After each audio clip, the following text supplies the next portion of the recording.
Hello everyone. Bihar Vidhan Parishad सचिवालय की तरफ से कई सारी पोस्ट पर वैकेंसीज निकाली गई है, जिसके अप्लाई करने की लास्ट डेट 5 जनवरी 2026 रखी गई है। तो आज की इस वीडियो में हम जानेंगे कैसे रजिस्ट्रेशन करना है।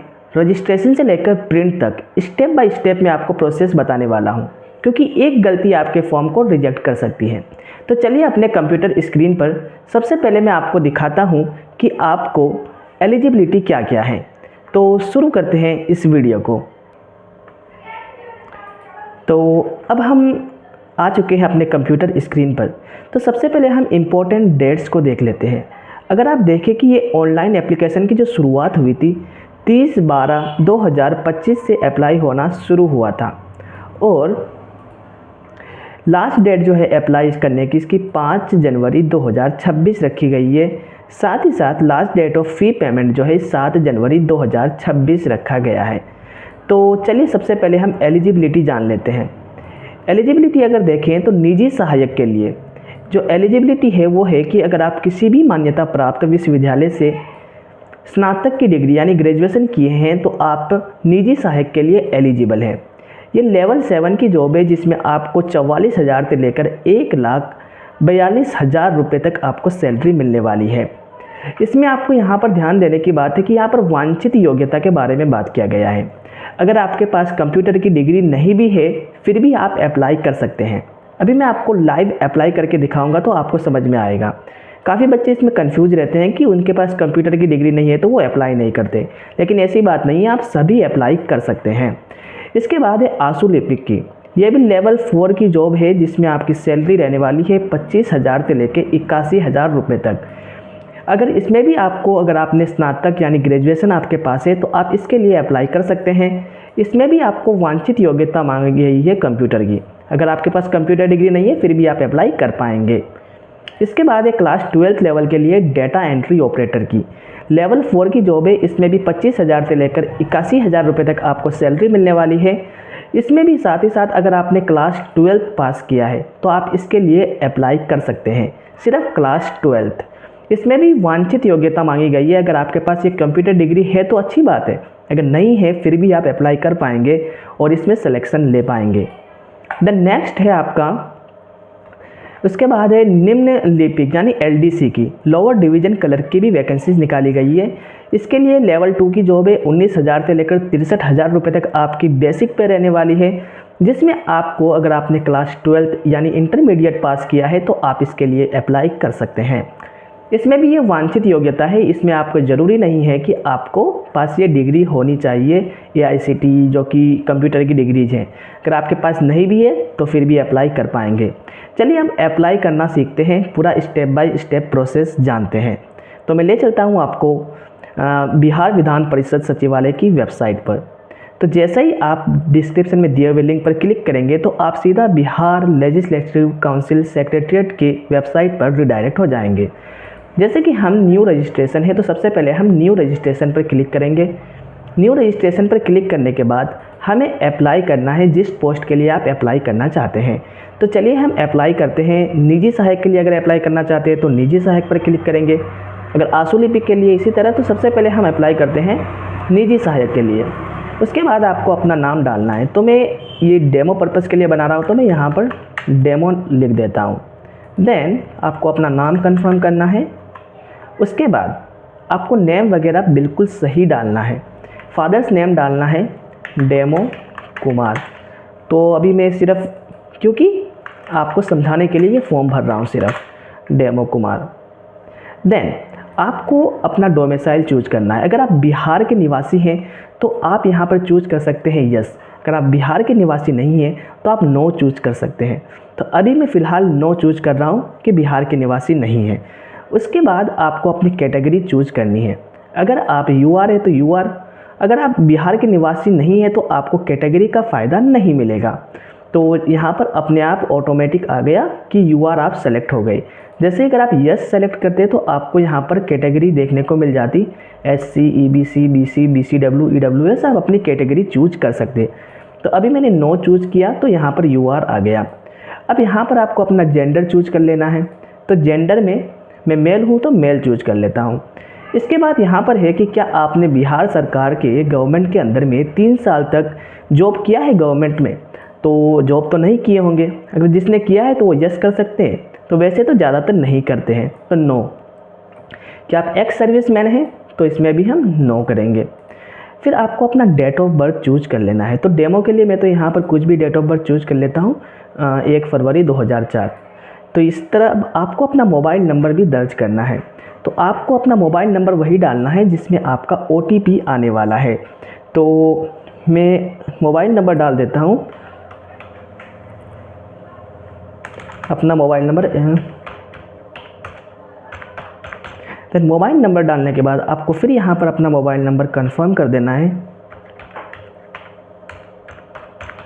मोबाइल नंबर कंफर्म करने के बाद यहाँ पर आपको एक ईमेल आईडी भी डाल देना है।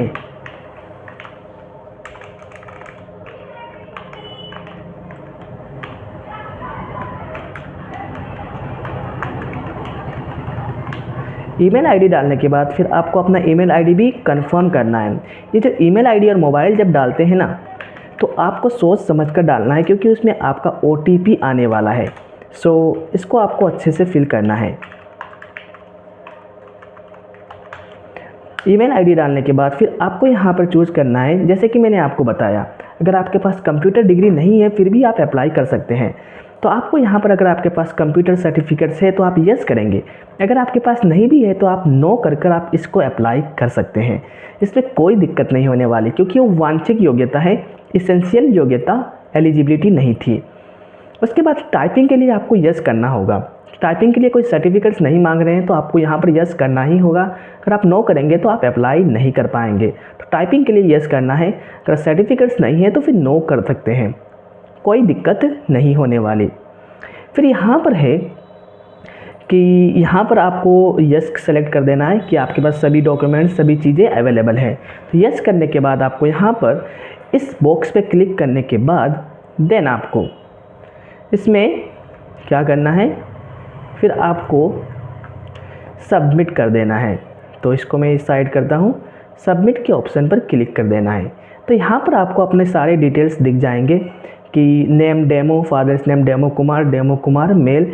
आपको सब वेरीफाई करने के बाद ओके के ऑप्शन पर क्लिक कर देना है। आप जैसे ही ओके के ऑप्शन पर क्लिक कर देंगे तो आपका कुछ इस तरह से रजिस्ट्रेशन नंबर जनरेट होकर तैयार हो जाएगा। तो इसको मैं एक बार स्क्रीनशॉट ले लेता हूँ ताकि फ्यूचर रेफरेंस के लिए काम आएगा। तो इसको आपको नोट डाउन कर लेना है। तो इस तरह से ये तो आपका रजिस्ट्रेशन हो गया। अब हम चलते हैं फॉर्म को अप्लाई करने के लिए।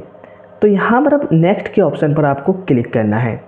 आप जैसे ही नेक्स्ट के ऑप्शन पर क्लिक करेंगे तो अब आपके सामने आपको अपना एड्रेस फिल करने का ऑप्शन आ जाएगा। तो अब हम लोग आ चुके हैं एड्रेस वाले कॉलम में।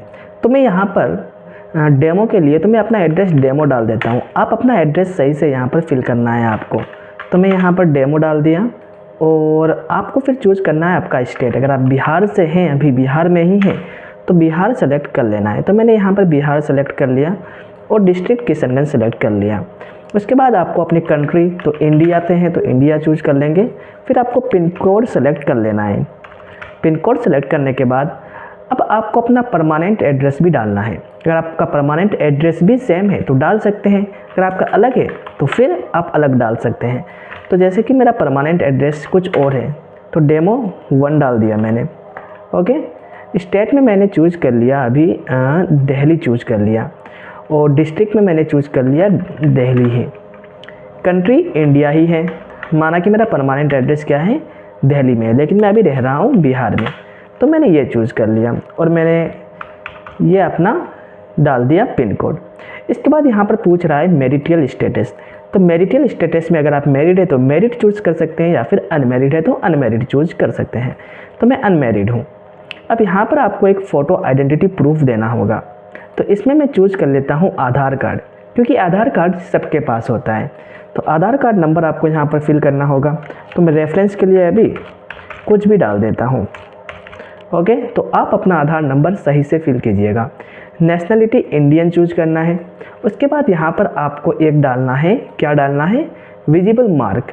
कहीं पे तो आपका कोई मार्क होगा ना, कहीं तिल होता है, तो मैं डाल देता हूँ यहाँ पर अ मोल ऑन फेस। तो आपका कहीं पे भी अगर मोल है या फिर कोई कट है तो आप यहाँ पर डाल सकते हैं। यहाँ पर एक इम्पॉर्टेंट एडिशनल डिटेल डालनी पड़ती है कि whether any criminal cases has ever been registered against you, क्या आपके खिलाफ कभी भी कोई क्रिमिनल केस रजिस्टर किया गया है? अगर हाँ तो आप यस कर सकते हैं, अगर नो तो फिर नो कर सकते हैं। इसी तरह अगर आपके खिलाफ अगर कभी FIR हुई है तो आपको यहाँ पर भी इसकी जानकारी देनी पड़ती है।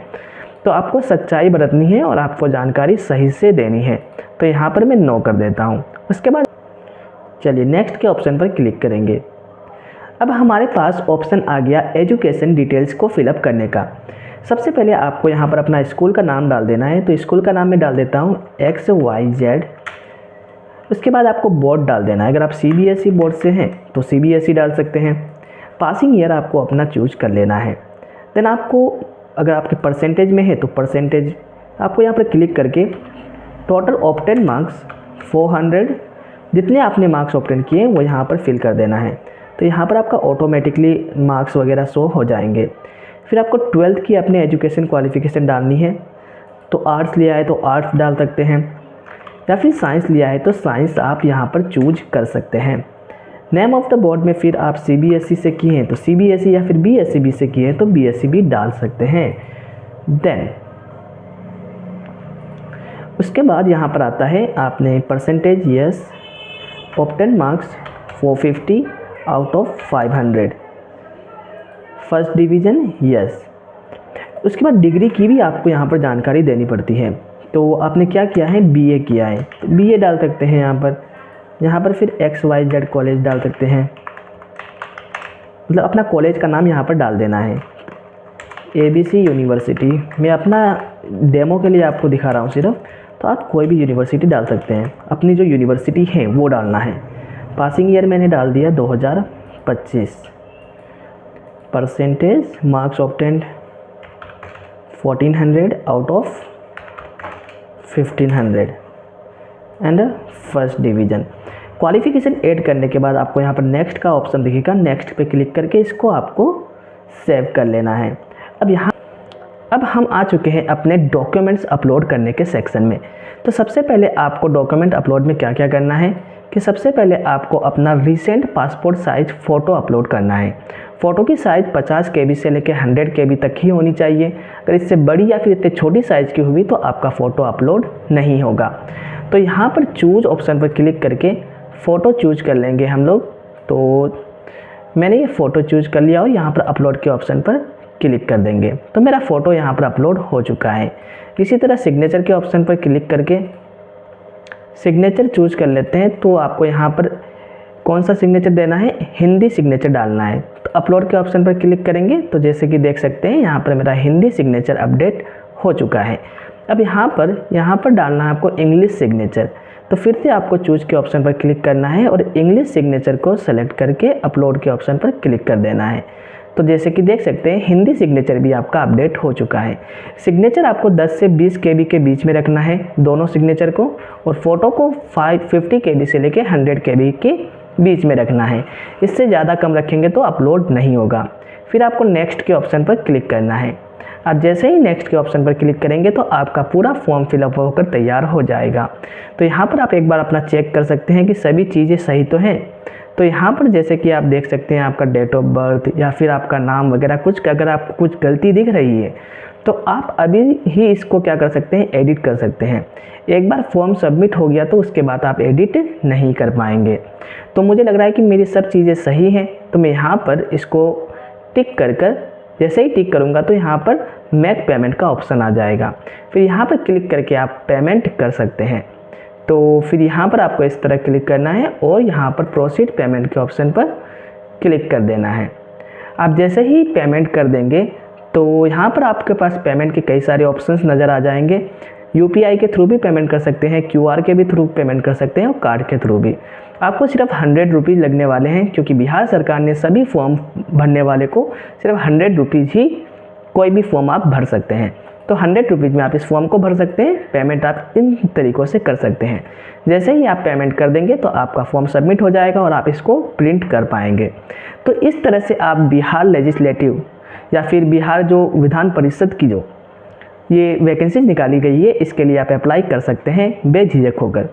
तो फिर मिलते हैं अगली वीडियो में किसी नए टॉपिक के साथ। तब तक के लिए जय हिंद, टेक केयर, खुदा हाफिज़ एंड बाय बाय।